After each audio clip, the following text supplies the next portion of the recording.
अज़ीज़ दोस्तों नमस्कार। अज़ीज़ दोस्तों, पाकिस्तान का तकरीबन हर इलाका इस वक्त मैदान जंग बना हुआ है। पहले मैं ज़रा आपको कुर्रम एजेंसी पारा चिनार केपी के हालात कुछ बताऊंगा कि वहाँ पे तो बाकायदा जंग चल रही है और वो हमले जो शियाओं के ऊपर लगातार हो रहे थे, अब वो शिया सुन्नी जंग में बदल चुका है। अब शिया भी बदला ले रहे हैं। जहाँ तक मेरी बातचीत हुई है लोगों से, कुछ वेल इन्फॉर्म लोगों से, ये एक्चुअली अब अफ़गानिस्तान और ईरान की प्रॉक्सी वार बन चुकी है, क्योंकि वो फाटा का इलाका, जैसे कि नक्शे में मैंने आपको पहले भी बताया था कि 3 तरफ से अफ़गानिस्तान से घिरा हुआ है। तो वहाँ पे तालिबान सुन्नियों को सपोर्ट कर रहे हैं और सुन्नी ख़ास तौर पे वहाँ पे देवबंदी हैं जो कि तालिबान के मसलक से ताल्लुक़ रखते हैं। तो वो एक तरफ उन्होंने ये कत्लेआम शुरू किया था और जो मुसाफिर वेगन्स पे और बस पे जो हमला हुआ था जिससे 100 से ज़्यादा आदमी मारे गए थे, ऑफ कोर्स गवर्नमेंट कह रही है कि 41 आदमी मारे गए थे, 100 नहीं मारे गए थे।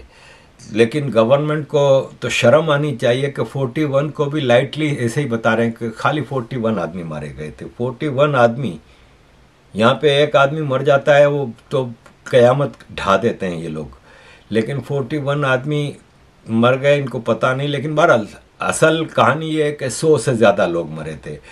और कुर्रम, पाड़ा चिनार, बगन बाज़ार और इसके करीब की जितनी आबादियाँ हैं वहाँ पे अब शिया लोग निकल के आ गए हैं और यही पता चला है कि ईरान उनको सपोर्ट कर रहा है और हथियार भी दे रहा है, सब कुछ है।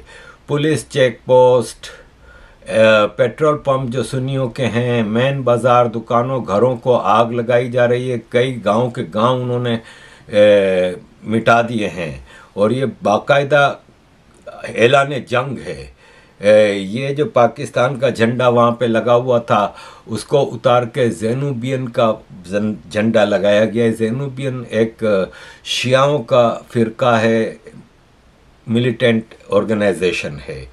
ये बच्चा है, ये बता रहा है कि जब हम लोग घरों में बैठे थे और जब वो वैन्स पे हमले हुए और 100 से ज़्यादा आदमी मारे गए, इसके बाद करीब के जितने सुन्नी गांव थे, देवबंदी थे, वो उन्होंने मस्जिदों से ऐलान किया कि चलो शियाओं को मारो। फिर हम पे चारों तरफ से हमला हुआ और चारों तरफ लाशें बिखी हुई थी और कितने लोग मारे गए। इसके बाद हमारे घरों को लूटा गया कि बताया नहीं जा सकता। इस वक्त ये सूरत हाल है। अब शिया पूरे पाकिस्तान में, कराची, पंजाब, हर जगह पे प्रोटेस्ट कर रहे हैं, कोयटा में प्रोटेस्ट कर रहे हैं, लेकिन प्रोटेस्ट ही कर सकते हैं बेचारे। अब मुकाबला शुरू किया है। सुन्नी क्लेम कर रहे हैं कि हमारे कई गांव को मार दिए गए। इवन केपी गवर्नमेंट का हेलीकॉप्टर जब उस इलाके में आया तो उस पर भी हमला किया गया। और यह है कि काफले के काफले गाड़ियों के जो हैं उन पे हमले किए जा रहे हैं। अब तक ऑफिशियल फिगर हैं कि सिर्फ इन खाना जंगी जो शिया सुन्नी की हो रही है इसमें 35 से ज़्यादा लोग मारे गए हैं। ये ऑफिशियल फिगर हैं, लेकिन असल कहानी इससे भी ज़्यादा की है। ऑल दो के 2 दिन पहले दोनों ग्रुपों के दरमियान एक मीटिंग हुई और उसमें 7 दिन का सीज़ फायर का ऐलान हुआ, लेकिन सीज़ फायर के बावजूद वहाँ पे हमले हो रहे हैं। शिया एक्चुअली पाकिस्तान में आपको पता है कि सुन्नियों का होल्ड है और सुन्नी मेजॉरिटी में हैं। फिर सुन्नी मिलिटेंट ऑर्गेनाइजेशंस हैं, टेररिस्ट ऑर्गेनाइजेशंस हैं। पाकिस्तान आर्मी मेजॉरिटी सुन्नी की है। तो इस हवाले से शियाओं को ये काफिर डिक्लेयर करना चाहते हैं, ऐसे ही जैसे अहमदियों को किया। लेकिन आफ्टर ऑल ईरान के साथ मामलात ख़राब होंगे और फिर शिया पूरी दुनिया में हैं और कहीं भी नॉन मुस्लिम डिक्लेयर नहीं किए गए।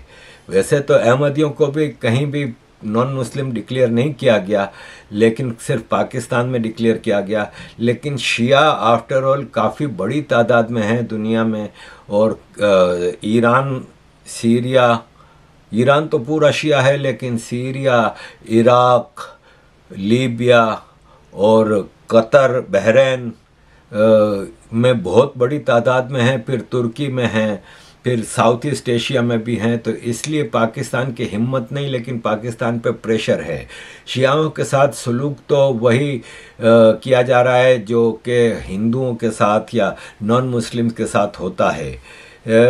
बड़ी बदकिस्मती की बात है कि पाकिस्तान इतने सालों की एग्जिस्टेंस के बाद भी अभी तक अपनी खाना जंगियों से नहीं बच रहा।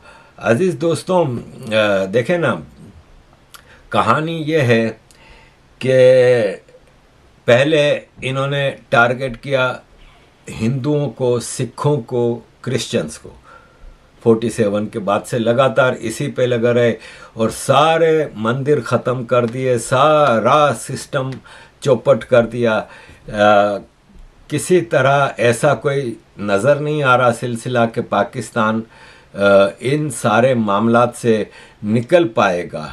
और इसके बाद जब हिंदुओं को, अब आप ये देखें ना कि पाकिस्तान 47 के बाद 95% 95% हिंदू मंदिरों को पाकिस्तान में ख़त्म कर दिया गया है, तबाह कर दिया गया है। और इनको ज़्यादातर को मस्जिदों में, मदरसों में या कोई कारोबारी मरकज़ में कन्वर्ट कर दिया गया है। 2014 में एक रिपोर्ट आई थी all Pakistan Hindu rights movement की तरफ से, जिसमें बताया गया कि 428 जो पूजा करने की जगहें थी माइनॉरिटीज़ की, हिंदू, सिख वगैरह की, उनमें से 408 को कन्वर्ट कर दिया गया मस्जिदों में, मदरसों में और इस तरह, और सिर्फ 20 मंदिर रह गए हैं। ये रेनी लिन जो ऑथर हैं अमेरिकन, उनकी ये रिपोर्ट है। अजीज़ दोस्तों, ऐसे हालात में हमारे आर्मी चीफ पहुंच गए आसिम मुनीर पेशावर कि मैं इन हॉस्टाइल टेररिस्ट नेटवर्क्स को ख़त्म कर दूंगा। हॉस्टाइल टेररिस्ट नेटवर्क्स जो हैं ना, ये आर्मी ने ही बनाए हैं, ठीक है ना। ज़ियाउल हक के ज़माने से जो ये बनाने की सिलसिला शुरू हुआ था, मैं उस वक्त ज़ाहिर कराची में रहता था, हम उस वक्त रोज़ खबरें सुनते थे कि Sipah Sahaba, extremist Deobandi Sunni organisation, militant terrorist, और Sipah Mohammad extremist militant organisation शियाओं की, ये 2 क्रिएट की गई थी। पाकिस्तान के पंजाब प्रोविंस में झंग एक इलाका है, झंग में बेगम आबिदा हुसैन, फ़खर इमाम वगैरह मुस्लिम लीग नून के सीनियर पॉलिटिशियंस थे। बेगम आबिदा हुसैन मिनिस्टर भी रही हैं और अमेरिका में पाकिस्तान की एम्बेसडर भी रही हैं। उनके हस्बैंड फ़खर इमाम स्पीकर नेशनल असेंबली भी रहे हैं और ये दोनों असेंबलियों में जाते रहे हैं। और उसी तरह वहाँ पे पीपल्स पार्टी के फैसल नाम भूल रहा हूँ, फैसल करके कुछ था, वो शिया। तो इस तरह शिया सुन्नी का ये जो हेड ऑफिस है ना, झंग से शुरू हुआ है। ये जो सिपाही साहबा और सिपाही मोहम्मद, ये झंग से बुनियाद पड़ी है। और सिपाही साहबा का जो चीफ था आज़म तारिक, वो इसी तरह इनकी आपस की लड़ाइयों में मारा भी गया था। और अब उसका बेटा मुआविया उसका चीफ है सिपाही साहबा का। ऑल दोनों ऑर्गेनाइजेशन पाकिस्तान में बैंड है, लेकिन बैंड तो पाकिस्तान में हाफिज सईद की भी ऑर्गेनाइजेशन है, लेकिन खुल के काम करते हैं। तो ये सब आर्मी की छितर छाया में हो रहा है। और आर्मी चीफ आसिम मुनीर भाई साहब पहुंच गए पेशावर, लेकिन सूरत हाल ये है कि 41 ऑफिशियल फिगर बताई जा रही है, 43, और 100 से ज़्यादा मर गए। हमने इमरान खान की पीटीआई के किसी लीडर से कोई इसके बारे में स्टेटमेंट नहीं सुना। हमने नून लीग के किसी से कोई स्टेटमेंट नहीं सुना। हमने किसी पीपल्स पार्टी के बिलावल भुट्टो, ये वो सब, इनसे नहीं सुना कोई ऐसा स्टेटमेंट कंडेम करने का या कुछ रोकने का। इनका इस वक्त पूरा जोर पीटीआई के उसको जो जलसे को रोकने पे लगा हुआ है। और वहाँ पे पाकिस्तानी मुसलमान इंसान मर रहे हैं, उसकी इनको ज़रा भी परवाह नहीं है। अजीज़ दोस्तों, पाकिस्तान आर्मी की ये सारी पॉलिसीज़ हैं जो आज पाकिस्तान को ले डूबी हैं। अजीज़ दोस्तों, मैं ये वीडियो तो दिखा नहीं सकता, मैं आपको ये पिक्चर दिखा रहा हूँ वरना यूट्यूब मेरा वाजा बजा देगा। 20 पाकिस्तानी फौजी जानी खेल में आर्मी के चेक पोस्ट पे हमला करके 20 से ज़्यादा फौजी मारे गए हैं। और चेक पोस्ट पे भी मुजाहिदीन, मैं तो उनको मानता हूँ, जो पाकिस्तान आर्मी का मुकाबला करे वो मुजाहिदीन है। मुजाहिदीन ने हमला करके तबाह कर दिया उस चेक पोस्ट को। अजीज़ दोस्तों, ये पीओके के हालात हैं। आबासपुर, रावलाकोट, मुजफ्फराबाद, थोरार, हाजिरा, ये सब प्रोटेस्ट में लगे हुए हैं इस वक्त। और ये इमरान खान वाले प्रोटेस्ट नहीं है, ये इनके अपने राइट्स के लिए प्रोटेस्ट कर रहे हैं।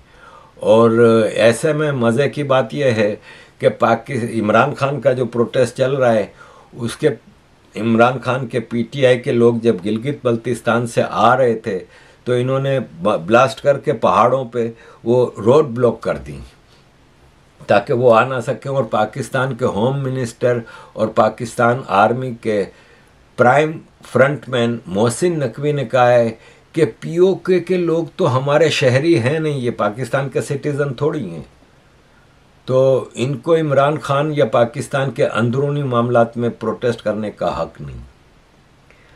तो ऐसा है कि जब बरतानिया ब्रिटिश कॉलोनीज पूरी दुनिया में थी तो वहाँ भी कम से कम सिटीजन्स को राइट्स थोड़े बहुत तो थे। इंडियन लोग, ब्रिटिश इंडियन पासपोर्ट बनता था, ब्रिटिश इंडियन सरकार कहलाती थी, उसके सिटीज़न थे, सब कुछ थे। यहाँ पीओके के लोग तो किसके सिटीज़न हैं फिर? क्या पीओके का अपना कोई पासपोर्ट है? पीओके के लोग पाकिस्तानी पासपोर्ट पे ही सफ़र करते हैं। तो ऐसे में ये कह देना तो फिर तो अच्छी बात है, फिर आप क्या कर रहे हैं पाकिस्तान में? फिर आप पीओके को पाकिस्तान में, मतलब आप स्टेटस बता दें, अगर वो पाकिस्तानी नहीं है तो फिर आप बताएं कि मकबूजा इलाका है, ऑक्यूपाइड है, ओपनली कहें ना मोहसिन नकवी साहब कि पीओके पाकिस्तान का मकबूजा इलाका है, पाकिस्तान ने ऑक्यूपाई किया है। ये क्लियर अल्फाज में दुनिया को बताएं ताकि पता चले। वैसे मैं यहाँ पे ये बताता चलूँ कि बिलावल भुट्टो के नाना जुल्फ़िकार अली भुट्टो कि एक तो ख़ानदानी शादी हुई थी। जागीरदारों का ये सिस्टम जो है ना, वो पूरा सिस्टम वही है, महल भर के बेगमात रखते हैं। तो एक तो ख़ानदानी बीवी थी जिसके पास वो कभी गया ही नहीं, वो बेचारी सारी ज़िंदगी अपने कमरे में रही, एक गुलाम की तरह, जायदादों के चक्कर में किसी ख़ानदान की ही। दूसरी इसने शादी की थी नुसरत भुट्टो से, जिससे ये 4 बच्चे हुए हैं, बेनज़ीर भुट्टो, मुर्तज़ा भुट्टो, शाहनवाज़ भुट्टो, सनम भुट्टो, और जिसमें से 3 तो कत्ल हो गए, बेनज़ीर भुट्टो, शाहनवाज़ भुट्टो और मुर्तज़ा भुट्टो। एक सनम भुट्टो है, वो हम शादी के फ़ौरन बाद यंग एज में लंदन मूव हो गई थी, फिर वो कभी पाकिस्तान ना आई। मतलब अपने बहन की, जब वो प्राइम मिनिस्टर थी तो आती रहती थी, लेकिन वो पॉलिटिक्स वगैरह से दूर रही, तो वो बची हुई है, वो लंदन में रहती है। तो नुसरत भुट्टो जो थी ना, बिलावल की नानी, बेनज़ीर भुट्टो की माँ, वो शिया थी, ईरानियन थी। वो सुना है कि वो ईरान में कैबरे डांसर थी और जुल्फ़िकार अली भुट्टो को पसंद आ गई थी। एक बार ईरान गया था तो उससे शादी की थी, तो वो शिया थी। तो पीपल्स पार्टी को तो कम से कम फ्रंट पे आके शियाओं का ये केस वो करना चाहिए, लेकिन बिलावल भुट्टो को तो चस्का चाहिए कि मुझे बस सरकार मिल जाए। तो ये है कि अज़ीज़ दोस्तों, इस वीडियो के एंड पे मैंने जो बड़ी अपनी लंबी वीडियो होती है ना किसी और की, वो एंड पे लगाता हूँ ताकि लोगों का वो एतराज़ ख़त्म हो कि आप टाइम बढ़ाने के लिए बीच में लगा देते हैं। तो मैं एंड पे लगाता हूँ, जिसने देखनी है देखे, जिसने नहीं देखनी है नहीं देखे। ये वसीम बदामी है ARY का, वो डिटेल में बता रहा है तफसील से कि पारा चिनार में, कुर्रम एजेंसी में क्या कुछ हो रहा है। अजीज़ दोस्तों, पाकिस्तान में इसके अलावा मैं आपके साथ भिखारियों के हवाले से कुछ खबरें रखना चाहूँगा कि 10 भिखारी कराची एयरपोर्ट पे गिरफ्तार होते हैं। वो उम्रा करने के वीज़ा पे कराची से सऊदी अरब जा रहे थे। अजीज़ दोस्तों, ये एक नेटवर्क है, सरकारी सरपरस्ती में नेटवर्क चलता है। आप सोचें कि उम्रा करने के लिए लाखों रुपए का खर्चा होता है। उम्रा कोई सस्ता काम नहीं रहा। अब पहले भी इतना सस्ता नहीं था, लेकिन अब तो लाखों रुपए में उम्रा होता है। तो वो भिखारी कितना पैसा, भिखारियों का जो काम है ना, ये लाखों रुपए खर्च करके उम्रा करने जाते हैं। तो ये सिर्फ भीख नहीं मांगते, वहाँ पे चोरियाँ करते हैं। अब जाहिर है जो हज करने जाते हैं या उम्रा करने जाते हैं लोग, वहाँ पे उनकी जेबों में पैसे होते हैं, पासपोर्ट होते हैं। और ख़ास तौर पे जब आप एहराम पहनते हैं तो एहराम में आदमी को सिला हुआ कपड़ा पहनने का मना है। खाली 2 कच्चे कपड़े होते हैं, एक की आपने लुंगी बांध ली और एक सर कंधे पे लटका लिया। तो आपके पास सामान रखने का, पासपोर्ट, पैसे, मोबाइल, चीज़ें रखने की जगह नहीं होती। मुझे याद है कि हम जब सऊदी अरब में रहते थे, बहुत छोटा था मैं, तो एक बार हम उम्रा करने गए जद्दा से। तो हम लोग, मैं और मेरे फादर उस पे थे, एहराम में थे। तो 200 रियाल, उस वक्त 70s, अर्ली 70s में 200 रियाल की बड़ी अहमियत थी। 200 रियाल मेरे फादर ने मेरी मदर को दिया कि आपने बुरके की जेब में रख लो, क्योंकि वो बुरका तो नहीं लेकिन वो काला वो पहनती थी जब वो उम्रा करने जाती थी। मुंह चेहरे पे नहीं होता था, लेकिन वो तो उसके जेब में रख लो। तो वो चोरी हो गई तवाफ़ करने के दौरान। तो ये मुसलमान है ना, बड़ा ख़तरनाक वो है, सारे ड्रामे ज़्यादा करते हैं। उधर अल्लाह के घर में चोरियां करते हैं, औरतों के साथ क्या करते हैं, ये सब चीज़ें हमने अच्छी तरह देखी हुई हैं। तो वहाँ पे ये भिखारी जो है ना, चोरियां करने जाते हैं। और ये पूरा नेटवर्क है। भारत में भी इसका नेटवर्क है भिखारियों का। हम देखते हैं कि जो क्राइम पेट्रोल वगैरह ड्रामों में हमने अक्सर ऐसी चीज़ें देखी हैं कि बच्चों से जो भीख मंगवाते हैं सिग्नल्स वगैरह पे, वो एक नेटवर्क होता है गैंग्स का। जो क्रिमिनल गैंग्स हैं वो बच्चों को अगवा करके उनसे भीखें मंगवाते हैं। लेकिन वो चलो विद इन भारत है, यहाँ तो इंटरनेशनलाइज कर दिया है। और पाकिस्तान के ये जो बड़े बड़े क्रिमिनल्स हैं, जो कि पॉलिटिशियंस और आर्मी जनरल्स की छितर छाया में ये गैंग चलाते हैं, ये ग्रुप्स उम्रा और हज करने भेजते हैं। उसका आप ऐसे ही नेटवर्क है जैसे भारत में बच्चों के साथ किया जाता है। कि एक मिसाल है कि 10 औरतों आदमियों का ग्रुप एक भेजा उम्रे के लिए, उसके ऊपर एक इनका बॉस है और वो बॉस उनसे वहाँ पे ये सारे गलत काम करवाएगा, भीख मंगवाना और सारी चीज़ें। और पूरा उसका खर्चा वो गैंग का लीडर देता है। जाहिर है उस गैंग ने ही कमाना है। अब मामूली मिसाल देता हूँ, ये कल के अखबार में खबर आई है कि पाकिस्तान की एक फैमिली है जो भिखारियों की फैमिली है, जो कहते हैं कि हम भिखारी हैं। उन्होंने 20,000 मेहमानों का खाना किया, 38 लाख रुपया खर्च किया इस खाली 20,000 आदमियों को खाने की दावत पे। तो ये एक नेटवर्क है। और सऊदी अरब बार बार इसीलिए पाकिस्तान को कह रहा है, और सऊदी अरब और दुनिया को अच्छी तरह पता है कि पाकिस्तान में जितने गलत काम होते हैं, जितने इलीगल एक्टिविटीज़ हैं, वो आर्मी पॉलिटिशियंस की छितर छाया में ही होते हैं और इससे ज़्यादा कुछ नहीं।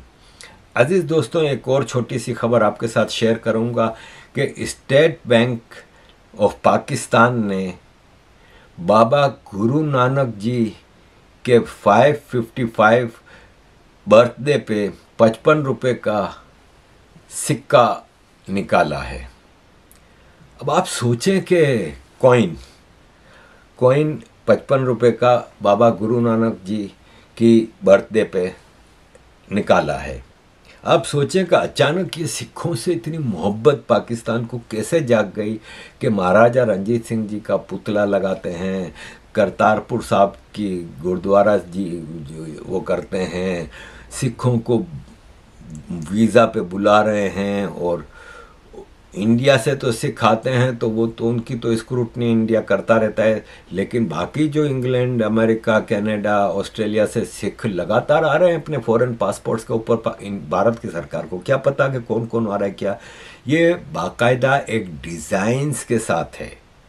सिखों से कहीं ज़्यादा हिंदू रहते हैं पाकिस्तान में। कभी आपने सुना हो कि दिवाली पे या राम जी के दिन पे या हनुमान जी के दिन पे इन्होंने कोई सिक्का निकाला हो, कोई कुछ किया हो, या करतारपुर साहब का गुरुद्वारा जो उन्होंने बनाया इस तरह किसी मंदिर को बनाया हो? जबकि पाकिस्तान में हिंदू सिखों से बहुत ज़्यादा हैं, सिख तो बहुत कम है पाकिस्तान में। तो क्यों? समझ में आता है कि ये खालिस्तान नामी जो इन्होंने शोषा छोड़ा हुआ है, इसको बढ़ावा देने के लिए सिखों को ज़्यादा से ज़्यादा अपनी तरफ अट्रैक्ट करते हैं। अजीज़ दोस्तों, अब एंड पे आपके सामने वसीम बदामी की 4 मिनट की वीडियो रख रहा हूँ, जिससे आपको पारा चिनार का अंदाज़ा होगा कि मसला क्या है और हुआ क्या था। तो अजीज़ दोस्तों, thank you very much for all your support. अगर मैं आपकी खिदमत में ये अर्ज़ करूँ कि एक खित्ता वतन अजीज़ का ऐसा रहा सालों तक, तकरीबन 2 से 3 साल तक, कि जिस खित्ते की पाकिस्तान से रसाई बजरिया एक सड़क थी, पारा चिनार के इलाके की बात हो रही है, पाकिस्तान अगर जानो यानी वहाँ उसको कनेक्ट करती है एक सड़क, और वो एक सड़क 2 साल से ज़्यादा अरसे तक बंद रही। और इतने अरसे तक वो पूरा इलाका अमलन पाकिस्तान से कटा रहा। और जब वहाँ के लोगों को पाकिस्तान आना होता था तो बजरिया अफगानिस्तान आते थे। तो क्या आप यकीन करेंगे, कर लीजिए, ये ऐसा ही मामला रहा आज से कुछ सालों पहले। फिर उसके बाद हालात में ऊंच नीच आते रहे, कभी कोई खुदकुश धमाका, कभी फला फायरिंग का वाक़या, कभी ये, बहुत सारी स्टोरीज है। उन सबको फास्ट फॉरवर्ड करके अगर आज के वाक़े पर आ जाए, और अब से कुछ दिनों पहले भी इसी तरह का वाक़या पेश आया, हालिया वाक़यात पर आ जाए और आज के वाक़यात पर आ जाए। यही एक सड़क है। पेशावर से अगर चलें, आप अभी भी गूगल मैप पर डालें तो पेशावर डालें और पारा चिनार डालें, तकरीबन 6 घंटे की ड्राइव आती है, तकरीबन 250 किलोमीटर का रास्ता है। ये पेशावर से चलें, पारा चिनार है। इस एक सड़क में 1000 मसाइल हैं और इंतहाई खौफनाक, परेशान कुन और हैरान कुन बात है कि एक सड़क की हिफाजत नहीं हो पा रही। अगर इस एक सड़क के एक कोने से किसी को दूसरे कोने पर जाना हो, यानी किसी को पेशावर से चलना और पारा चिनार जाना हो, या किसी को पारा चिनार से चलना और पेशावर आना हो, तो उससे कहा था भाई रुको, इस दिन जाना है, इतने बजे जाना है, जब इतनी गाड़ियां जमा हो जाएं फिर जाना है, कॉन्वॉय की सूरत में जाना है, आगे सिक्योरिटी पीछे सिक्योरिटी, फिर जाना है, अकेले नहीं जाना है वरना कुछ भी हो सकता है। इस 6 घंटे के रास्ते में भी कोई 1-1.5 घंटा है जो कि ज्यादा हसास है, वो 1-1.5 घंटे का रास्ता कंट्रोल नहीं हो रहा। इससे पहले वाकयात होते रहे और कभी यह भी कहा जाता रहा कि जनाब देखिए ना, ये मुसाफिर गाड़ियों की गलती है, इनसे कहा गया है कि आपने सिक्योरिटी के बगैर मूव नहीं करना है, लेकिन इस बगैर सिक्योरिटी के जा रहे थे, देखिए निशाना बना दिया गया। आज कमाल ही हो गया, तकरीबन 100 से ज्यादा गाड़ियों का काफिला है, 100 से ज्यादा गाड़ियों का, जिसमें औरतें हैं, बच्चे हैं, सब हैं, मजदूर सब। उसमें सिक्योरिटी आगे है, उसमें सिक्योरिटी पीछे है, कॉन्वॉय की सूरत में रास्ते में ये जा रहा है पूरे का पूरा काफिला। एक मकाम पे इस काफिले पे फायरिंग होती है, हेड और टेल, काफिले की इब्तिदाई और जो इंतहा की गाड़ियां होती हैं, शुरू और आखिर की, उस पर फायरिंग होती है, तो पूरा काफिला डिस्टर्ब हो जाता है, हलचल मच जाती है। और ऐसे में गाड़ियों में फायरिंग करके लोगों को निशाना बनाया जाना शुरू होता है। कुछ गाड़ियां जद में आ जाती हैं, कुछ ज़ाहिर हलचल मच जाती है, आगे निकल जाती हैं। एक आगे जाके दूसरे मकाम पर फिर लोग बैठे होते हैं। और ये कोई ऐसा नहीं है, अगर आप जहन में नक्शा कुछ ऐसा हो कि बहुत ही कोई पहाड़, जंगल, वीरान, सुनसान के अचानक कहीं आगे, नहीं, वैसा ऐसा इलाका नहीं है। नीम शहरी इलाके, नीम आबादी वाले इलाकों की बात हो रही है। तो दूसरे मकाम पे फिर इंटरसेप्ट किया जाता है काफिले को, फिर कुछ गाड़ियां फायरिंग की जद में आ जाती हैं, फिर कुछ गाड़ियां आगे निकल जाती हैं। जब वो आगे निकलती हैं, कोई फिल्मी मंजर नहीं बता रहा मैं आपको, तो एक तीसरे मकाम पे फिर इंटरसेप्ट किया जाता है और फिर फायरिंग होती है और फिर लोगों को मारा जाता है। आज इस वाकये में 38 अफराद कम अज कम शहीद हो गए। ये और जो BBC के मुताबिक जो वहाँ पे जो सिक्योरिटी पे मामूर जो लोग थे, पुलिस वगैरह थे, उन्होंने कहा कि जी हम कॉन्वॉय में ही जा रहे थे, सिक्योरिटी गाड़ियाँ थी, लेकिन पता नहीं चला कहाँ से फायरिंग शुरू हो गई, ये उनको वहाँ से आए। और इस इलाके की एक और स्ट्रेटेजिक हैसियत यूँ भी है कि तीनों तरफ से अफगानिस्तान में घिरा हुआ है कुरम का और उसका सदर मकाम पारा चिनार। तो ये बहुत एक एतबार से अफसोसनाक वाक़या तो जाहिर है ही कि 38 शहादतें हो गई है कम अज़ कम, लेकिन ये बहुत परेशान कौन और खौफनाक वाक़या है कि एक ही सड़क पे, एक ही पैटर्न के साथ, उस सड़क के भी एक मखसूस हिस्से में तवातुर के साथ वाक़यात पेश आ रहे हैं। यानी कि प्रेडिक्टेबल है कि यहाँ पे वाक़या पेश आ सकता है, और फिर भी नहीं रुक पा रहे वाक़यात, फिर भी नहीं रोक पा रही हुकूमत और रियासती वाक़यात, ये बहुत खौफनाक बात है। सियासी और सारे मामला बहुत अहम हैं। अल्लाह ना करे मतलब ये ना हो कि बस सियासत के पीछे इस तरह किसी, मुझे कह लेने दीजिए, किसी तरक्की याफ्ता मुल्क में इस तरह 38, I am sorry for using the word, 38 जानवरों के साथ कुछ हो जाए तो हेडलाइन बन जाए, यहाँ 38 इंसान मार दिए गए। और ये वाक़या पहला नहीं है। और आमिर मुगल साहब PTI की सीनानुमा कहते हैं इसका रंग फ़िरक़ावाराना भी इस पर गालिब है।